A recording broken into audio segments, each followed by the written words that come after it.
Good morning, everybody. Today we are going to be making beer that nobody likes. We are making Rauchbier. I'm joking, but not really. I'll come into work, I'll come in when we're open, and sometimes some of my, really passionate beer people will say, we don't see any smoke beers, we don't see any Rauch beers, anything like that. You guys really need to put up some smoke beer. In general, though, those beers don't sell. The only person who buys that beer is the person who asked for it, and it sits around for a really long time. I am being a little tongue-in-cheek when we talk about this, but today we are going to be making a Helles Rauchbier. This beer is the brainchild of our buddy Michael Bruckner. Last year, when he was working with us, this was a beer that he put together and we brewed. We were fortunate enough to win a gold medal for it in Rauchbier at the U.S. Open Beer Championships, which is pretty exciting for us, obviously. I think one of the reasons this style of beer does well for us here is a lot of time these German Rauch beers will be darker in color. Sometimes people do it in a smoked porter, a darker beer, something like that. We're making a Helles Rauch beer, so Helles just means light. And so I think the fact that it's a golden beer that gets set on the bar in front of somebody, it makes it a little less intimidating. We're using a blend of cherrywood smoked malt from Breeze and a super traditional beechwood smoked malt from Weyermann. Both really nice products. And as a result, the percentage of smoked malt that we're using, which is right around 33% of the total grain bill, it gives a nice level of aromatics to the beer, a nice level of smoke flavor to the beer, but it does have, because it is a little bit malt forward, it's not super aggressively bitter, it is super approachable, and especially in a situation for us where we're attached to a restaurant, it goes together with food very well. So anyways, it's an interesting kind of weird beer. Check out what we do with it. We are brewing beer, we're canning beer, we're cleaning stuff. Josh is shaking the Zammenagel right now, or as some people like to call it, the Nagel, all right? Maggie's sanitizing stuff. She's gonna be sanitizing our fermenter today. And then after that, because we're only using half that HLT water, let's go ahead and clean fermenter 9 as well. I'll be on the brew deck. We'll do some good timing and high-fiving, and we're gonna make some beer. Oh, hello. Josh just looks at me. It's just blank. There's nothing there. That's how he keeps me hungry. All right, we're going to start making beer. Thank you for setting up the salt and acid, Mac. No, you're welcome. We're cooking. We're cooking now, Maggie. Sometimes people like to call the kettle the cooker.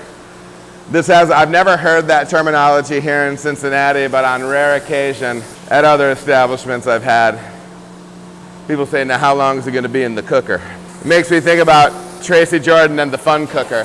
Do you remember that reference, Josh? On 30 Rock, when Tracy Morgan would talk about the Fun Cooker, it was his butt. What do you think about the idea of us all having matching brewery shirts, but then each one of us has a logo or something on it that's specific to us? Like a Power Ranger, like a Care Bear, You have me at matching shirts. I knew you'd be down for matching shirts. All right, so today for this beer, this is going to be a half batch for us. One of the reasons that I like making half batches is I don't sparge these beers at all, meaning that the only water that the malt will see is the water that I'm using up front. It is a little bit on the wasteful side because we use more malt proportionately, but I think you get a nice fullness, nice full malt character out of beers like this. That's a little bit harder to get when you run a traditional size batch on it. Maybe it's just me, but it's something that I really enjoy doing. We do increase the amount of water that's being used. The amount of water that's used and the amount of grain that's used is known as basically the water to grist ratio. People will use different ratios. They'll use weight, they'll use volumes. I use quarts to pounds.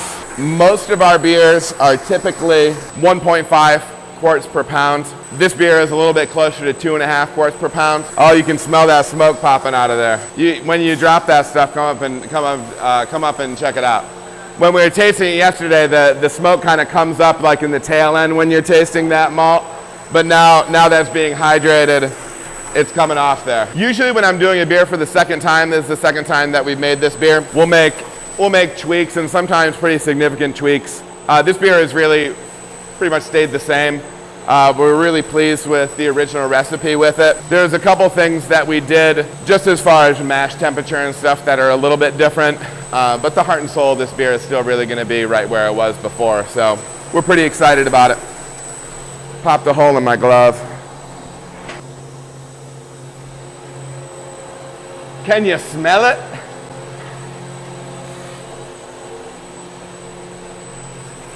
It smells delicious. What is that smell? It's like bacon or something. Yeah. It gets into that like bacony. The whole crew is up here.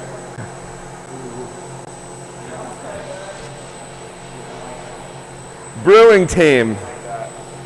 Yeah, it is. It does get like, I don't know. So if you're used to making like different kinds of barbecue, right? Like you can use different types of wood and whatever. So yeah, it has like that vaguely barbecue-y kind of smell, like kind of bacon. But that beechwood and that cherry wood are a really nice mix. I put another glove on top of the glove that I tore in half. It's how intensely I feel about today's brew day, is that I just split. The glove couldn't withstand the intensity. As always, adding calcium chloride and gypsum to this beer to help build up the appropriate water profile that we want. You're also seeing me add some food-grade phosphoric acid. We're using 75% food-grade phosphoric acid. That's to bring down the pH of the mash. In a pale beer like this, we need to add a decent amount of acid to it in order to get the pH in that 5.2, 5.3 range that we like to be at. If this was a bigger, roastier beer, we actually wouldn't have to use as much acid. Those roasted malts and those caramel malts too that we use are actually quite acidic, and they can help to draw down the pH without having to use as much food-grade phosphoric in it. But today's beer is a pale beer, a golden beer, so we're using some. There's a channel that my children and I watch quite a bit called Guga Foods, and I always love when he tells me, if only you had smell-o-vision. This is one of those times. I want to come up with something other than smell-o-vision though. I'm not going to riff on this right here because I'm worried about how inappropriate something's going to sound if you just start throwing things against the wall. Smell tube, like YouTube and smell. Smell-a-tube. You smell vision. We're nothing but ideas. No shame in brainstorming. Dude, it smells great. So personally, I think one of the big hang-ups that people have with beers like this, smoke is an interesting flavor. It's essentially like a phenol, right? And so phenolics are found in Belgian beers sometimes. People that don't like Belgian beers oftentimes are really sensitive to phenols. Me personally, I'm relatively sensitive to phenols. So when some people smell a Belgian beer and they smell like spice and clove and all these things, to me, those beers turn into plastic really quick. And we're all on kind of that same sliding scale. If you can get some low-level phenols, it can be spicy, clovey. Another range of that can also be like smoky, lightly smoky. You take it past that, and it can get plasticky and weird. Man, we got a lot of water going there. So yeah, we'll try to show you some different things today. Again, this is one of the kind of the big pictures of getting an idea of what goes on in a brewery. I'll give you some of Maggie sanitizing and cleaning tanks today. And I'll show you Josh canning. That's one of the nice things about having a really killer team like I do here. They work really hard. They pick up new skills. And then as things start to pick up, because our business is seasonal, a little bit seasonal, right? It's nice that as we're kind of upswinging into summer, you can kind of rely on the team to knock multiple elements out at once. It makes things much easier. This is a flow meter right here. It just tells me, obviously, how fast the hot liquor tank water is moving in, how much of it has gone in, things like that. We've only got about another 20 gallons.